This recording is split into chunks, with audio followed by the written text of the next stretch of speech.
சேர்த்து அமிச்சிட்டாங்க, ஆம்புலன்ஸ் சேர்த்து அமிச்சிட்டாங்க. அதுக்கப்புறம் மொத்த கடையை வச்சுட்டாங்க. இப்போ வீடு இல்லைன்னா நான் என்ன பண்ணுவேன்? நான் இருக்கதோட சேர்த்து போலன்ற இப்ப சாவச்சிட்டு என்ன வண்டி எடுத்து போங்க எல்லாத்தையும். நான் எதுவாவது எனக்கு கிடையாது. எனக்கு பொம்பளை பசங்க கல்யாணம் நகரி ஒண்ணு ஆந்திரா ஒண்ணு கல்யாணம் பண்ணி கொடுத்துட்டு மெட்ராஸ் ஒரு பொண்ணு இருக்குது, குழந்தைய கூட்டிட்டு பாருங்க 3 நாள் அந்த மாதிரி இருக்குதுங்க.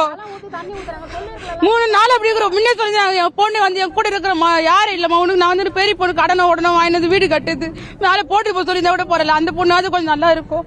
3 குழந்தைய வச்சு நான் எங்க போவேன்? எங்க வீட்டுக்கு அந்த 5 மாசம் கூட ஆகல. கரண்ட் இல்ல, ஒன்னும் இல்ல, தண்ணி கரண்ட் கட் பண்ணாங்க. நான் வீடு கடை இஷ்டம் வீட்டுக்கு போட்டு தரேன், இன்னும் போட்டு தரல. நான் எங்க போவோம்? எங்க வரும்? நான் வந்து கொடுத்துட்டு போனேன். கொடுத்து ஒரு 3 நோட்டீஸ் கொடுத்தா கூட பரவாயில்ல, எதுவுமே இல்ல. திடீர்னு வந்து காவமலை திடீர்னு வந்து இடிச்சுட்டாங்க. கொஞ்சம் அரை மணி நேரம் டைம் கட்டும், எல்லாத்தையும் அவுத்துக்கிறோம். நாங்க அந்த ஓடு அதை எடுத்துக்கணும். நாங்க ஒரு கோயில் வீராக்குள்ள டிஃபன் கடை போட்டு ஏதோ போயிச்சு கட்டணும். எங்களுக்கு எதுவுமே ஆதாரம் கிடையாது. எங்களுக்கு உடம்பு தெரியும். நான் ஜிஹெச்ல இருந்து இப்பதான் வந்தேன். கையெழுத்து போட்டு குடுத்துட்டு வந்துட்டு அவங்க பெட்ல இருந்து சொன்னாங்க. எனக்கு யாருமே கிடையாது. நைட் 8 மணிக்கு வந்து கேட்டாங்க, சொன்ன அது மாதிரி இருக்கிறோன்னு.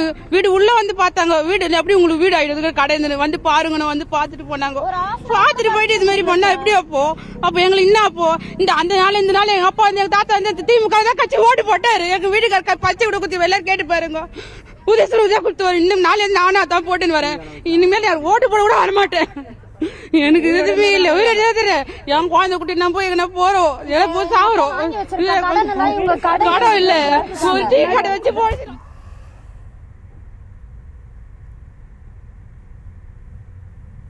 இல்லையா, திடீர்னு வந்து நோட்டீஸ் கொடுத்தாங்க, பட்டா கொடுக்க போறேன்னாங்க. சொல்லிட்டு அப்புறம் வந்து ஒரு 4 நாள் எத்தனை சீட்டு கொடுத்துட்டு நாங்கள் மறுநாள் வந்து இடிக்க போறேன்றாங்க. எப்படி ஐயா இது?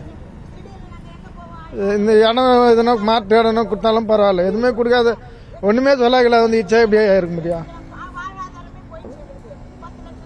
குழந்தைங்கள வர வச்சுன்னுக்கிற ஐயா.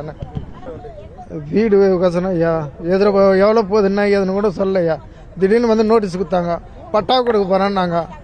சொல்லிட்டு அப்புறம் வந்து ஒரு 4 நாள்.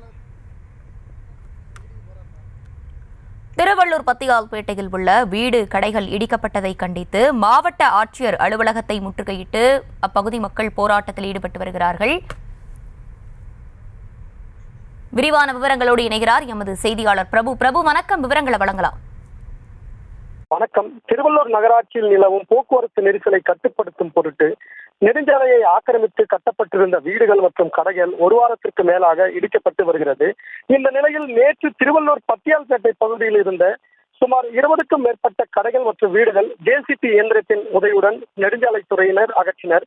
இதனையடுத்து பாதிக்கப்பட்ட பொதுமக்கள் 50க்கும் மேற்பட்டோர் திருவள்ளூர் மாவட்ட ஆட்சியர் அலுவலகத்தை முற்றுகையிட்டு ஆர்ப்பாட்டத்தில் ஈடுபட்டதால் ஆட்சியர் அலுவலக வளாகத்தில் பரபரப்பான சூழ்நிலை காணப்பட்டது.